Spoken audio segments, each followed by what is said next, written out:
Bismillahirrahmanirrahim. Today we are going to start functions of vitamin D. Normally vitamin D functions are divided into two different categories, two forms. The first one is genomic functions and the second one non-genomic functions. So हमारे कुछ ऐसे functions हैं vitamin D के जो वो हमारे genes को involve करके perform जो है वो करती है. Sorry, इसको mute कर. So कुछ जो है वो जीनोमिक फंक्शंस हैं जो हमारे जीन्स के साथ रेलेवेंट हैं और कुछ जो है वो नॉन जीनोमिक फंक्शंस हैं जो कि हम ज़्यादातर स्टडी करते हैं कि विटामिन डी जो है बोन की हेल्थ में रोल प्ले करता है, वो नॉन जीनोमिक फंक्शंस हैं. So let's come to the first genomic functions and then to the non genomic functions. Genomic functions में हमने ऑलरेडी विटामिन ए जो है उसके जीनोमिक फंक्शंस डिस्कस किए थे. सॉरी एक कॉल है. अस्सलाम वालेकुम जी, इमरान मैं क्लास ले रहा हूँ उसके बाद.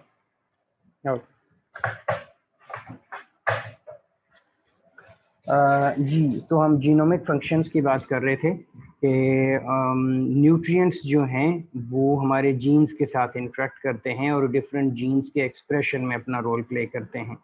हमने कुछ इसका डिस्कस किया था विटामिन ए में भी, जिसमें विटामिन ए अपने स्पेसिफिक रिसेप्टर्स के साथ अटैच करता था और अटैच होने के बाद डिफरेंट जीन्स की एक्सप्रेशन में जो है वो रोल प्ले करता था और जो इम्यून सिस्टम में इन्वॉल्व थे और सेल डिफरेंशिएशन और सेल मैचुरेशन में जो जीन्स इन्वॉल्व थे उनमें रोल प्ले करता है. इसी तरह विटामिन डी बिल्कुल सेम उसी तरह से जीनोमिक फंक्शन परफॉर्म करता है. ये कैल्सिट्रायोल है, अगर आप इसमें इमेज में देखें तो कैल्सिट्रायोल मीन 125 डाईहाइड्रोक्सी विटामिन D3 भी कहते हैं, कैल्सिट्रायोल भी कहते हैं, जो एक्टिवेटेड फॉर्म है विटामिन डी की. वो अपने विटामिन डी रिसेप्टर के साथ अटैच होता है, VDR. यहाँ पे ये रेटिनोइक एसिड रिसेप्टर और रेटिनोइड एक्स रिसेप्टर भी मेंशन किए गए हैं. ये कैरेक्टरिस्टिक असल में इन न्यूक्लियर रिसेप्टर्स का ये होता है कि ये हमेशा डायमर की फॉर्म में काम करते हैं. हमेशा तो नहीं कहेंगे, 80-90% ये डायमर की फॉर्म में काम करते हैं, यानी कि दो रिसेप्टर्स कंबाइन होके काम करते हैं. तो यहाँ पे इसका रोल क्या है अभी आपको उसकी तरफ जाने की ज़रूरत नहीं है. सिर्फ आपने ये देखना है कि विटामिन डी रिसेप्टर जो है वो vitamin D response element site जो कि डीएनए के ऊपर एक स्पेसिफिक पोजीशन होती है किसी भी जीन से पहले, वहाँ पे जाके ये अटैच होके अपना रोल प्ले करते हैं. तो होगा क्या कि विटामिन डी जो है जैसे ही सेल के अंदर पहुंचेगा, सेल के बाद ये साइटोसोल है और उसके बाद ये न्यूक्लियस के अंदर पहुंचेगा, तो वहाँ पे उसका एक रिसेप्टर विटामिन डी रिसेप्टर जो है वो मौजूद होगा.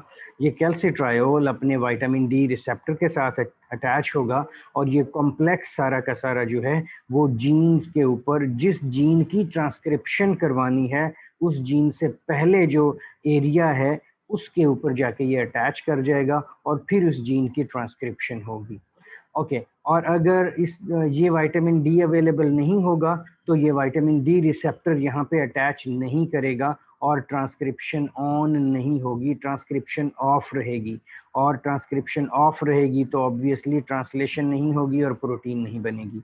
लेकिन अगर विटामिन डी अवेलेबल है तो ये प्रोसेस इनिशिएट होगा, ट्रांसक्रिप्शन होगी, ट्रांसक्रिप्शन के बाद ट्रांसलेशन होगी और ट्रांसलेशन के बाद एक कंप्लीट प्रोटीन बनेगी और वो प्रोटीन अपना फंक्शन परफॉर्म करेगी. लेकिन ये प्रोसेस स्टार्ट किस वजह से हुआ? प्रोसेस स्टार्ट हुआ कैल्सिट्रायोल की वजह से, विटामिन D3 की वजह से. तो अगर विटामिन D3 नहीं होगा तो ये प्रोसेस ही स्टार्ट नहीं होगा. ओके ये इसमें नेक्स्ट स्लाइड में, फ्यू स्लाइड में भी आपको आइडिया होगा कि मोर देन 300 ऐसे जीन्स आइडेंटिफाई हो चुके हैं हमारी बॉडी के अंदर जो विटामिन डी डिपेंडेंट हैं. उनमें एक एग्जांपल अभी नेक्स्ट स्लाइड में जो है वो आएगी. सो आई होप सो कि आपको इसका प्रोसेस ऑलरेडी, अगर आप विटामिन ए से रिकॉल करें तो आपको आइडिया होगा कि ये किस तरह से जो है वो काम करता है और यहाँ पे विटामिन डी का कितना इम्पोर्टेंट रोल है कि विटामिन डी की अगर एब्सेंस में ये प्रोसेस कभी भी इनिशिएट नहीं होगा. सो यहाँ पे भी इसका एक जीनोमिक फंक्शन जो है वो शो किया हुआ है विटामिन डी का. इसको हम ये एक प्रोसेस है जिसको ट्रांसकैल्टेशिया कहा जाता है, और इस प्रोसेस में जो है कैल्शियम की अब्जॉर्प्शन होती है स्मॉल इंटेस्टाइन में। ये इंटेस्टाइनल म्यूकोसल सेल शो किया हुआ है, और ये उसकी ब्रश बॉर्डर है, ये कैल्शियम यहाँ पे शो किया हुआ है। और कैल्शियम को अब्जॉर्ब करने के लिए एक प्रोटीन होती है कालबाइंडिन प्रोटीन। ये कालबाइंडिन प्रोटीन जो है कैल्शियम की क्विक अब्जॉर्प्शन में हेल्प करती है। इसका ये मतलब हुआ कि अगर कालबाइंडिन प्रोटीन नहीं होगी तो कैल्शियम की अब्जॉर्प्शन भी नहीं होगी। कैल्शियम आपकी बॉडी में अब्जॉर्ब, जो आप डाइटरी कैल्शियम ले रहे होंगे उसकी अब्जॉर्प्शन नहीं होगी अगर कालबाइंडिन प्रोटीन प्रोड्यूस ना हो। और ये कालबाइंडिन प्रोटीन कैसे प्रोड्यूस होती है वो यहाँ पे प्रोसेस शो किया हुआ है। So here is कैल्सिट्रायोल।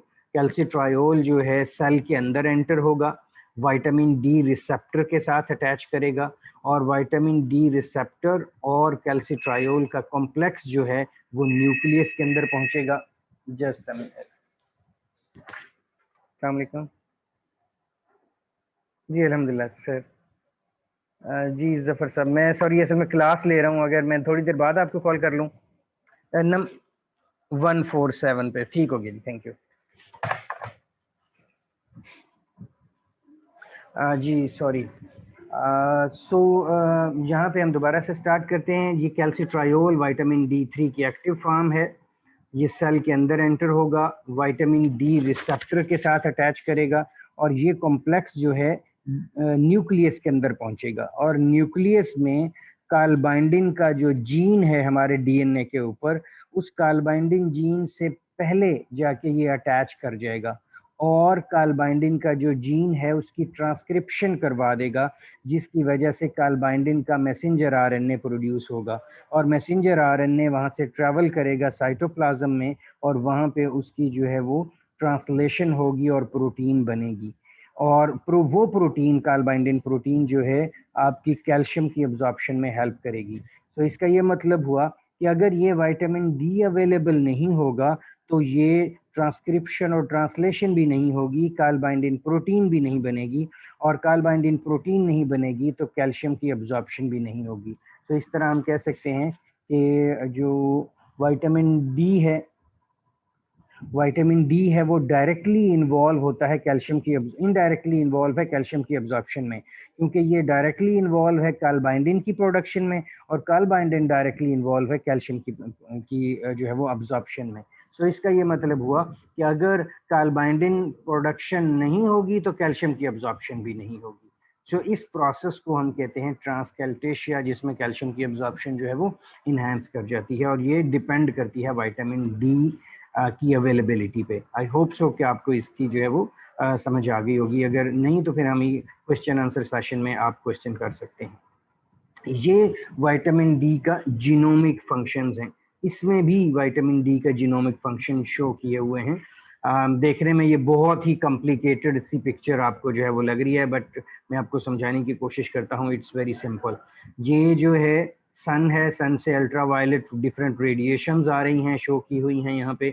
Ultraviolet B radiations की वजह से ये विटामिन डी की प्रोडक्शन का प्रोसेस होगा, जिसमें 7 डिहाइड्रोकोलेस्ट्रोल है, और 7 डिहाइड्रोकोलेस्ट्रोल जो है वो लिवर में पहुंचेगा, कोलिकैल्सिफेरोल लिवर में पहुंचेगा, उसकी हाइड्रोक्सिलेशन होगी, ये 25 हाइड्रोक्सी विटामिन डी में कन्वर्ट होगा, लिवर में इसकी जो हाइड्रोक्सिलेशन होगी, ये 125 डाईहाइड्रोक्सी विटामिन D3 बनेगा। जब ये एक्टिव फॉर्म में कन्वर्ट हो जाएगा तो ये सेल के अंदर जाएगा, और वहां पे विटामिन डी रिसेप्टर के साथ अटैच होके ट्रांसक्रिप्शन करवाएगा।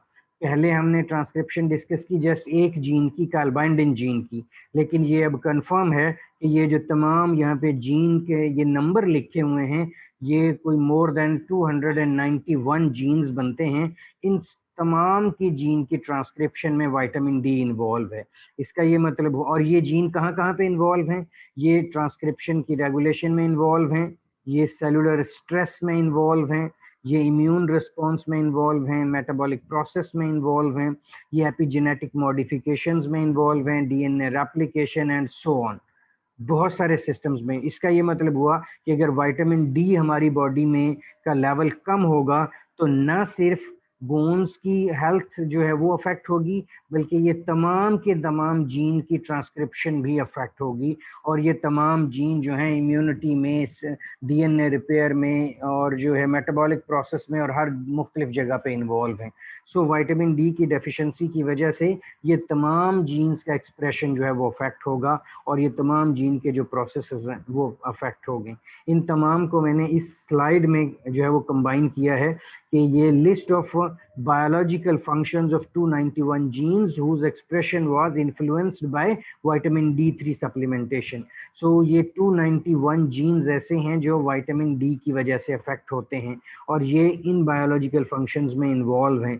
इसमें अगर आप जनरली देखें तो बॉडी के ऑलमोस्ट तमाम फंक्शंस आ जाते हैं, जैसे कि apoptosis and immune response, mineralization and bone development, transcriptional regulation, metabolic process, response to stress and repair, DNA repair, RNA processing, ion and protein transporter and so on. ये तमाम gene जो हैं वो डिपेंड करते हैं विटामिन डी पे। सो इससे आपको इसकी इम्पोर्टेंस का आइडिया हो रहा होगा कि विटामिन डी न सिर्फ बोन की डेवलपमेंट के लिए बल्कि इन तमाम जीन की एक्सप्रेशन के लिए हमारी बॉडी में कितना अहम जो है वो रोल प्ले करता है। सो ये था विटामिन डी का जीनोमिक फंक्शन, कि विटामिन डी किस तरह हमारे जीन्स को रेगुलेट करता है। Now come to the non genomic function. Non genomic function में विटामिन डी का एक ही इम्पॉर्टेंट रोल है, और वो ये है calcium homeostasis in our blood. हमारे ब्लड में कैल्शियम को मेंटेन, कैल्शियम लेवल को मेंटेन करना, एक स्पेसिफिक लेवल जो है, जो स्पेसिफिक लेवल कैल्शियम का हमारी बॉडी में होता है 10 मिलीग्राम पर डेसीलीटर, उसको मेंटेन करना। ठीक है, सो वो किस तरह मेंटेन करना ये वो इस प्रोसेस में शो किया गया है। ओके, फॉर एग्जांपल ये ब्लड आर्टरी शो की हुई हैं, और यहाँ पे लो ब्लड कैल्शियम लेवल है। आपने मिसाल के तौर पे कैल्शियम कंज्यूम नहीं की और आपके ब्लड में जो है वो कैल्शियम का लेवल लो हो जाता है, तो फिर क्या होगा? ये लो ब्लड कैल्शियम लेवल जो है वो जैसे ही ब्लड में जाएगा, लो कैल्शियम लेवल होगा, तो ये पैराथायराइड हार्मोन जो है इस चीज को डिटेक्ट करेगा। पैराथायराइड हार्मोन, पैराथायराइड ग्लैंड इस चीज को डिटेक्ट करेगा और पैराथायराइड हार्मोन रिलीज होगा। सो इससे हम कह सकते हैं कि जैसे ही लो कैल्शियम लेवल होगा, पैराथायराइड हार्मोन का लेवल जो है हमारी बॉडी में इंक्रीज कर जाएगा। सो जैसे ही पैराथायराइड हार्मोन लेवल बॉडी में इंक्रीज करेगा, तो ये क्या करवाएगा, ये किडनीज में जाएगा पैराथायराइड हार्मोन, और किडनीज में ये 2-3 काम जो है वो इम्पोर्टेंट करेगा। फर्स्ट काम क्या होगा, कैल्शियम की रीअब्जॉर्प्शन करवाएगा, कि जो कैल्शियम यूरिन के थ्रू बॉडी से एक्सक्रीट हो रही थी उसकी रीअब्जॉर्प्शन हो जाएगी। Stimulates kidneys to increase calcium reabsorption, ताकि कैल्शियम जो है बॉडी से एक्सक्रीट ना हो, वेस्ट ना हो, और वो दोबारा अब्जॉर्ब होके ब्लड में आना शुरू हो जाए। तो उससे जैसे ही ये रीअब्जॉर्प्शन से कैल्शियम ब्लड में आना शुरू होगी, तो थोड़ा बहुत लेवल जो है वो ब्लड का में कैल्शियम का इंक्रीज कर जाएगा। एक तो ये फंक्शन परफॉर्म करेगा पैराथायराइड हार्मोन।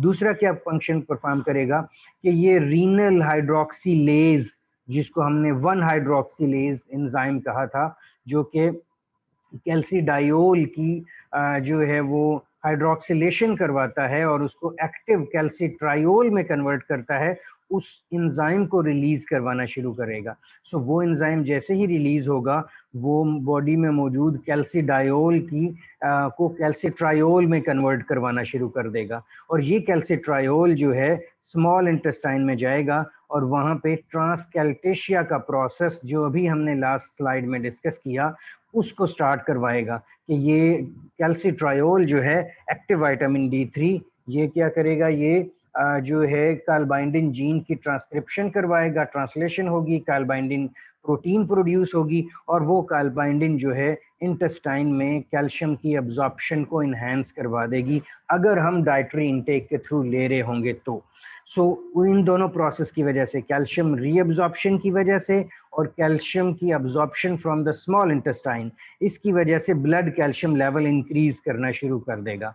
अगर ब्लड कैल्शियम लेवल नॉर्मल पे आ गया तो ठीक है, और अगर नॉर्मल पे ना आया, अभी भी कैल्शियम अगर कम हुआ, तो फिर क्या होगा फिर थर्ड स्टेप ये होगा कि पैराथायराइड हार्मोन जो है बोन्स में ओस्टियोक्लास्ट सेल जो हैं उनकी एक्टिविटी को इन्हांस करवा देगा और बोन्स की रिजॉर्प्शन होना शुरू हो जाएगी।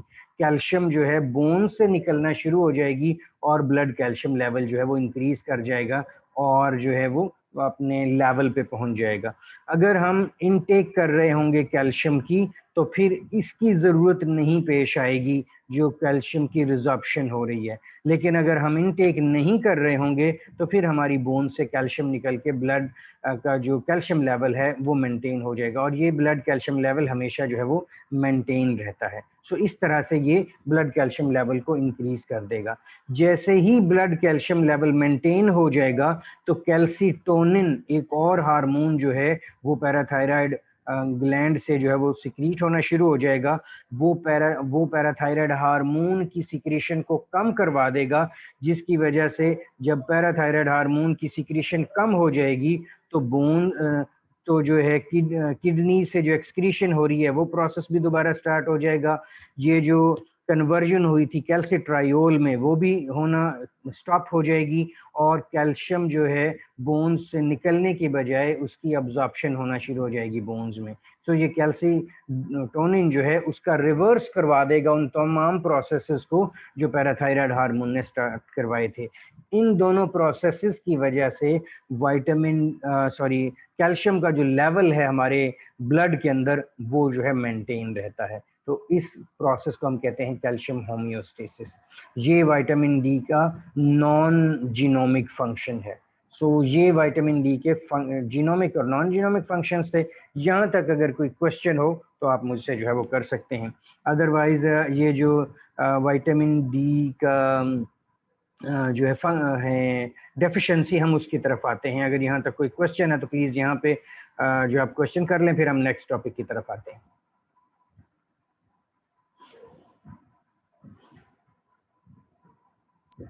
सर एपिजेनेटिक मॉडिफिकेशन का बता दें। Epigenetic modifications, okay.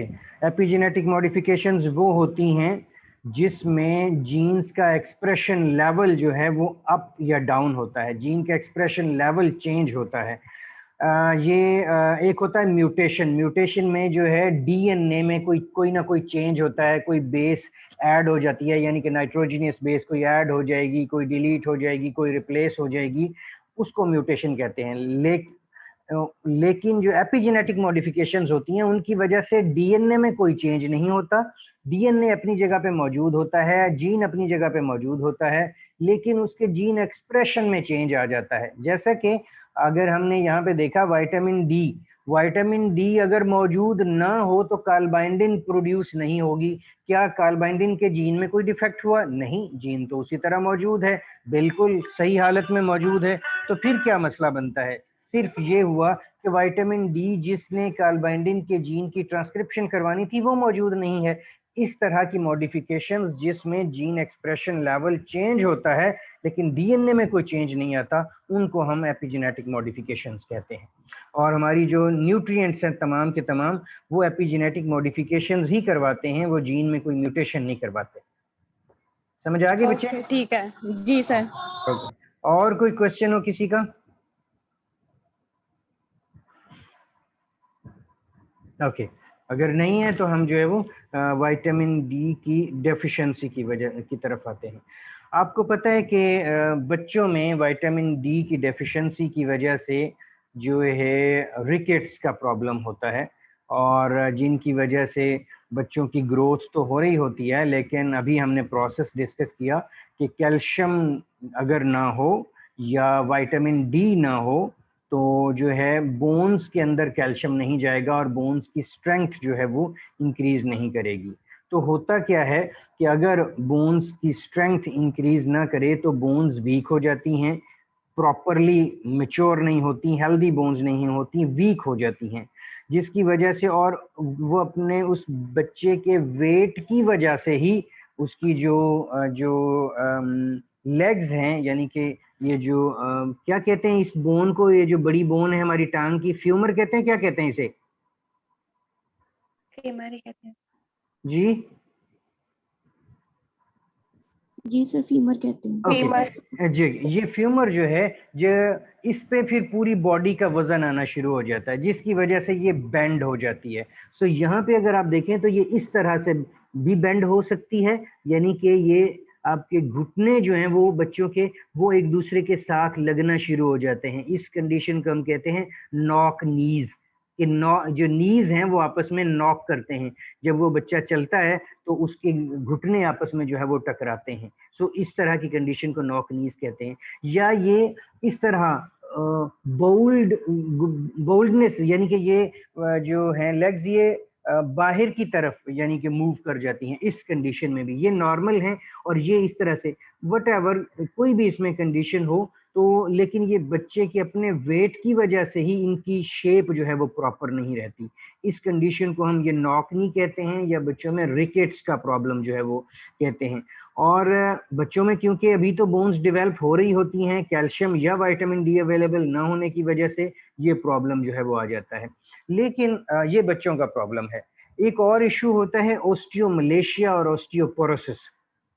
ऑस्टियोमलेशिया जो है ये अडल्ट की कंडीशंस हैं, और ऑस्टियोपोरोसिस भी अडल्ट की कंडीशन है, कि अगर एक दफा बोन डेवलप हो जाएं और डेवलप होने के बाद फिर उसमें जो है वो कैल्शियम की कमी हो जाए, कैल्शियम का इंटेक हमारा कम हो जाए, और नॉर्मली हमारा कैल्शियम का इंटेक कम होता है क्योंकि मिल्क प्रोडक्ट वगैरह हम नॉर्मली लेते नहीं है, तो जिसकी वजह से कैल्शियम का इंटेक कम हो जाए तो बोन्स में से कैल्शियम निकलना शुरू हो जाता है। ये हेल्दी बोन शो की हुई हैं, और ये ओस्टियोपोरोसिस के इनके पोर्स जो हैं वो बड़े बड़े हो जाते हैं, क्योंकि ब्लड कैल्शियम लेवल को मेंटेन करने के लिए लो कैल्शियम लेवल ऑफ ब्लड जो है वो पैराथायराइड हार्मोन को सिक्रीट करवाता है, जिसकी वजह से अगर हम डाइटरी इनटेक कैल्शियम की हमारी ना हो तो हमारी बोन्स में से की रिजॉर्प्शन होना शुरू हो जाती है और वहां से कैल्शियम आना शुरू हो जाता है, जिसकी वजह से ये जो है बोन्स वीक हो जाती हैं, पोरस जो है वो हो जाती हैं।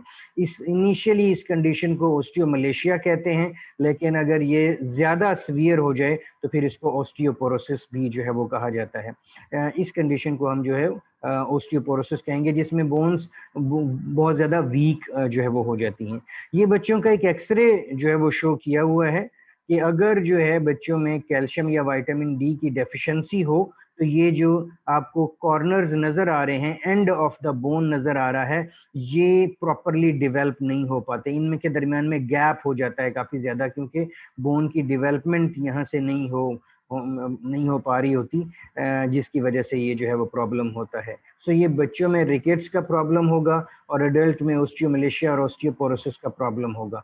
लेकिन ये विटामिन डी और कैल्शियम दोनों आपस में लिंक्ड हैं। कैसे लिंक्ड हैं ये हमने अभी जो है वो डिस्कस किया। तो ये आपने एडवर्टाइजमेंट वगैरह में सुना होगा कि vitamin D ensures the absorption of calcium. कैसे इंश्योर करता है वो हमने आज जो है वो डिस्कस किया। सो इसकी हमारी कम्युनिटी में बहुत ज़्यादा विटामिन डी की डेफिशिएंसी है, कैल्शियम की डेफिशिएंसी है। कौन कौन से फैक्टर्स हैं वो भी हमने ऑलरेडी डिस्कस किए, और क्या क्या इसके फंक्शंस हैं वो भी हमने डिस्कस किए।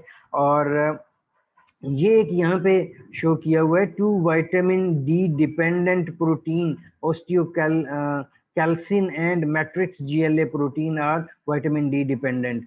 ये जो है विटामिन के अभी हमने स्टडी नहीं किया, हम जो है विटामिन ई के बाद उसे स्टार्ट करेंगे, लेकिन विटामिन के का ब्लड की कोएगुलेशन में रोल होता है। तो जहां ब्लड विटामिन के का फंक्शन है, विटामिन डी जो है विटामिन के फंक्शन को भी अफेक्ट करता है। तो इससे अब ये भी अंदाजा लगा सकते हैं कि अगर विटामिन डी की डेफिशिएंसी होगी तो ये ब्लड क्लॉटिंग के भी प्रॉब्लम जो है वो आ सकते हैं। तो इस तरह से ये बहुत सारे जो हैं वो इश्यूज इसकी डेफिशिएंसी की वजह से हो सकते हैं। ये तो वो हैं जो फिजिकली नजर आ रहे हैं, और बहुत सारे हमने डिस्कस किया यहाँ पे कि कितने जीन हैं जो इसकी डेफिशिएंसी की वजह से अफेक्ट होते हैं। सो अगर इसकी डेफिशिएंसी की वजह से इम्यून सिस्टम भी वीक हो जाएगा, DNA रिपेयर का प्रोसेस भी अफेक्ट होगा, जिसकी वजह से एजिंग का प्रोसेस जल्दी हो जाएगा, एंड सो ऑन। ये तमाम डेफिशिएंसी प्रॉब्लम, इनमें से कुछ कंफर्म्ड हो चुके हैं और कुछ पे अभी ट्रायल जारी हैं कि ये किस तरह से अफेक्ट होंगे, लेकिन ये तमाम जो चीज़ें हैं वो विटामिन डी की वजह से अफेक्ट होंगी। तो that's it about vitamin D. इससे रेलेवेंट अगर किसी का कोई क्वेश्चन हो तो अभी आप कर सकते हैं, otherwise vitamin D is completed, and in next class we will start इंशाल्लाह विटामिन ई।